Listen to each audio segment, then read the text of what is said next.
Do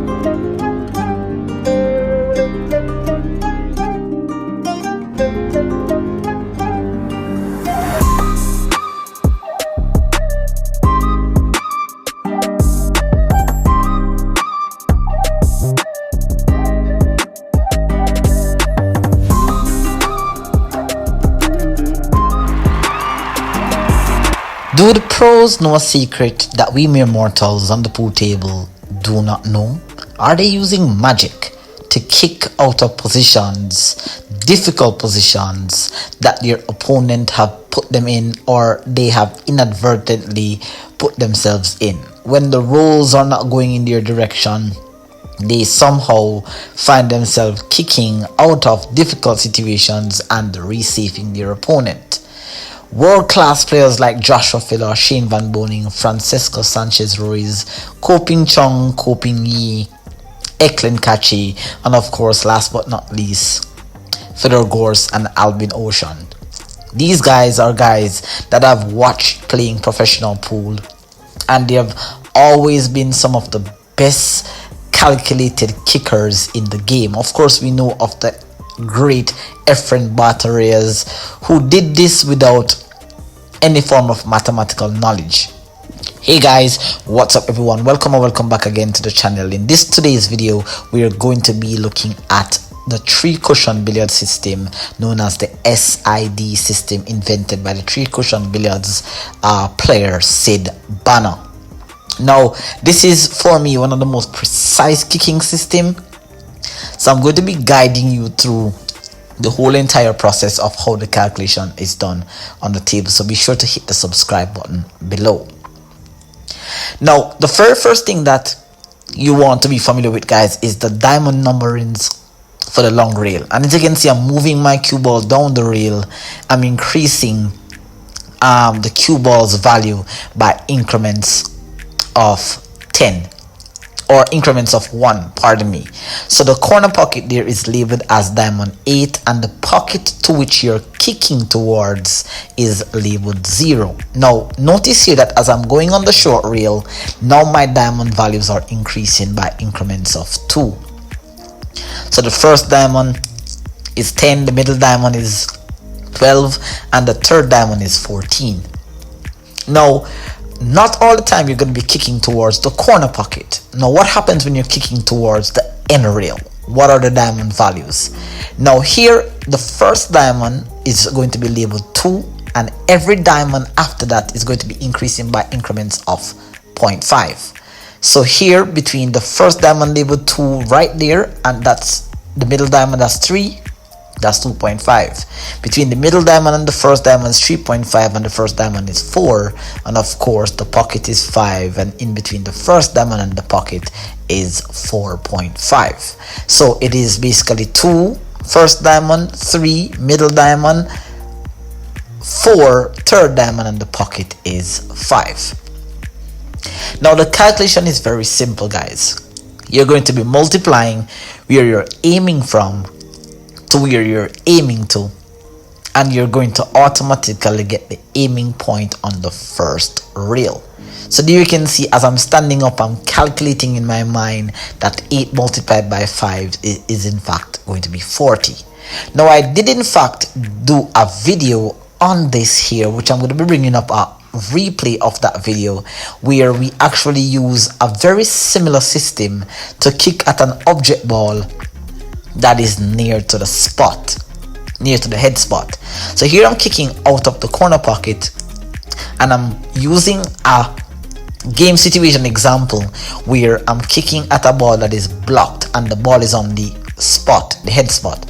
So I'm using the addition system here, where I'm aiming from 80, and now I'm going to be aiming towards the back of the side pocket, and with just the right amount of side spin, you're going to make the shot into the corner pocket. Now, if you don't hit it with enough spin, you may clip it like that, or if you in fact aim it with just a hair more side spin, you will get consistently accurate results like that there. Beautiful shot. I'll leave a link pinned in the description box below to that video, so check that out here. So now the SID system is very similar in terms of the calculation. Well, in terms of the calculation, it's a little bit different, but the target point is the same. So here you're going to see where I aim from 8 or 80 if you want to use powers of 10, and I'm aiming towards the back of the side pocket, and you're going to make the object ball into the corner pocket here. Now, of course, you have to be aware of how you're kicking at object balls that are hanging in the pocket, because you're going to sometimes kick it so accurately that it follows the object ball into the pocket. So a lot of the times what you want to do is try to kick at the object ball where it's kind of chipping off the short rail here. Now, that's the basis here. Now, all my examples for the first portion of this video, my reference point of aiming is going to be from the corner pocket here. Now here again, just testing for consistency, kicking towards the back of the side pocket with just a hair of left or right spin. In this case, I'm kicking with 11 o'clock spin. Then just the right amount will have me getting results like this. Now remember that when we're kicking, we're not focusing particularly on trying to prevent the scratch or to get position. I'm just teaching you how exactly to get the reference point of aiming here. Now the calculation is the same when you're kicking at an object ball that is not necessarily in the pocket, but it's on the end rail. Now notice that the table is twice as long as it is wide, so the numbers on the short rail are going to be a little bit different. You will see that video posted. That's part 2 when we're kicking off the end rail here. Now I'm kicking at the 4 ball here that is on the first diamond just in front of the target pocket, and of course that object ball is on diamond 4. So if I multiply 8 by 4, I'll get 32, and 32 is going to be 2 small increments below the third diamond on the first rail here. So once I kick accurately at that value or very near, I'm going to get consistent results like that. The cue ball is always going to make contact with the object ball, and it doesn't matter if any obstacle balls are on the table. Once the path is available based on the calculation, you can kick with confidence, and most times if you're playing good on a good day, you're going to oftentimes make these shots into the pocket, as you're going to be seeing demonstrated in the video later on here. So there you can see that the calculation here is absolutely precise, and just maybe a hair more side spin there, I could chip that ball into the pocket with confidence. Now I did in fact did a video on this on my 9-foot table that I had when I just started my channel. That table did not require spin, so sometimes you have to have an understanding of how your rails play, because every table plays different. My table plays a hair short, so I oftentimes on one rail kick I have to use a bit of side spin here. Now I'm kicking towards the middle diamond here, and I'm of course kicking from the corner pocket, and so the middle diamond is labeled 3, the corner pocket is labeled 8. 8 multiplied by 3 is 24.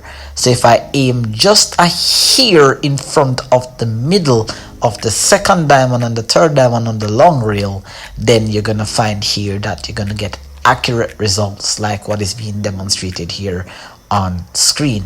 And of course you can get really close results like that, or in fact sometimes if you're playing really good and your calculation is precise as I'm showing here on screen, you're gonna sometimes chip this ball into the pocket here. Definitely guys, it's worth putting some practice on. Now I know that you guys are going to be concerned about, are you using a lot of side spin, or you're using an ounce of, or just a hair. My table requires me to aim my Q-tip towards 11 o'clock or 1 o'clock, as you see they being demonstrated by the marker into the top left hand side of the screen here. So just use one, the same spin is used for all kick shots used by the SID system here. Now I'm kicking towards the third diamond here on the short rail, and I'm kicking again from the corner pocket. Now a lot of the times you're going to find players will be able to kick and make contact with this, but when we're talking about kicking consistently at a high level, and sometimes being able to kick at a certain side of the object ball, we need that extra layer of precision. So once again here, just to be very accurate, I'm kicking towards diamond 2 from the corner pocket, which is diamond 8, and so 8 multiplied by 2 is in fact 16. So if I aim just here below the middle of the second diamond and the first diamond, you will find that you hit the object ball full. Of course, if you're trying to go heroic and try to kick at this ball into this adjacent corner pocket here, a hair of side spin might just get you quite fortunate. Now, as the examples are being demonstrated here on screen from my practice session that I had recently, you're going to find that most of the times, just to show you how accurate the system is, I'm always very much intrigued to test for consistency. So I'm not just kicking at the object ball once, because sometimes that can be regarded as luck regardless of whatever calculations I'm showing you. So it's always good to kick at these object balls when you're in practice 2 or 3 times to test your stroke, because of course the results heavily has a lot of variables dealing with, such as speed of stroke, tip, shaft, cue, felt, table. All different kind of things can affect the results here, so you have to test it out. Now once again here you have a shot, and you can see beautifully pocketed there, calculated to precision. I couldn't end this session here without showing you how the fact that this shot can be made using this particular system here. Now, even though you see that the cue ball was heading towards the corner pocket, the primary focus of this video is not to necessarily try to make the ball, but is to try to get contact with the ball consistently. And if your calculations are precise and accurate, you will get very, very lucky in making these shots more oftentimes than not. Now once again, I'm kicking at the subject ball that is on the middle diamond here, and again from the side, from the corner pocket here. 8 times 3 is 24, and with just a hair of left spin in this case here, just aiming towards 11 o'clock or 1 o'clock depending on the direction you're kicking towards, then you're gonna find all the time that the cue ball will always head into the trajectory of the object ball. Remember that the rule of thumb when it comes to kicking is kick to make contact, and with a little bit of luck and precise calculation, then you can in fact kick and make the object ball here. So as you can see, for some of the shots I'm not really getting the exact result. My aim is always to kick full into the object ball with a medium speed. So if I cannot kick towards the edge, or I'm ticking the cue ball behind the object ball, then sometimes, as I said, you may be adding a little bit too much spin, or your aiming point may not be as accurate here. Now I'm going to be showing you just 1 or 2 game situation examples here, because of course a lot of you guys may think that the calculations are in fact not done when I'm in the game. I do the calculations. Some players around me, they use feel, but later on I'll show you an example where with this system here you can avoid getting millimeters close when you kick at object balls, when you get like a little miss or close call on the kick. Now here I'm kicking at the object ball that is on diamond 4, and I'm kicking from diamond 6 here. That's the middle diamond on the long rail. Now 6 multiplied by 4 is 24, and I'm just placing my 7 ball here right exactly into the in front of the cue ball, where I don't have an option but to kick 1 rail. But I don't want to just kick with feel or kick with experience, because like I said, it's a clear table now, so it's easy to find the trajectory. You might get lucky and pocket it off a field shot, but when you want to kick precisely into the object ball at a certain side, just adding that extra layer of calculation will get you consistent result. And you're gonna find that a shot like this, you might easily be able to make it into the pocket. Now I didn't make it on that particular attempt there, but like I said guys, one of the most important rule of thumb when it comes to kicking is kick to make contact, and with a little bit of fortune and good calculations you will make the shot into the corner pocket here. Once again, if you're off by just a hair, you can go a little bit long, you can go a little bit short. We don't want that result. What we want is accurate, consistent results like this here. And so, as I said, a lot of the times just a hair of side spin or just a shift in your tip arrow, then you won't be able to make contact. And I'm sure you guys are experienced enough to have had that happen to you, where you missed the kick by just a millimeter here. Now I'm kicking towards the middle diamond for this example here. I'm kicking from the side pocket, and notice that my calculation is very simple. 4 times 3 is 12. 12 is 2 diamond increments below the first diamond. As you see, I'm using my shaft to find here, and like I said, once you kick at that point, based on the calculations, with a medium soft speed and just a hair of side spin, top left, top right, depending, you will get results like that here, beautifully there. And it doesn't matter, as I said guys, you can be very confident in this system that it will never fail you at any given point. Now if you guys are interested in watching my most successful video on my channel here, I got about 68,000 views, then you can actually check that out. It was done on a 9-foot table with a worn out cloth, but this time I have a better cloth, a more bouncier table plays a little bit short. You can see that the system calculations remain consistent and remains the same. Nothing changes here. So as you see, I'm going through those examples here, beautifully getting it done here. Now placing the object ball in between a diamond. Of course, this is where now a lot of you guys will run away from the math, and I know that math doesn't resonate with everyone, but like I said, the calculations are for point of reference to give you more confidence in your execution. You're not just gonna get down and kick by feel. I see a lot of players around me that when you're kicking, oftentimes they use a lot of side spin, and that's what most times cause them to have inconsistent result.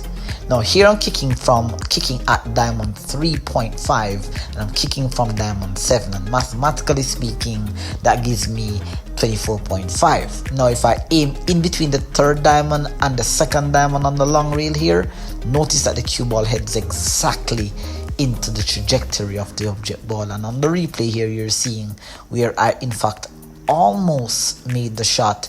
I just catch the shot just on the high side there.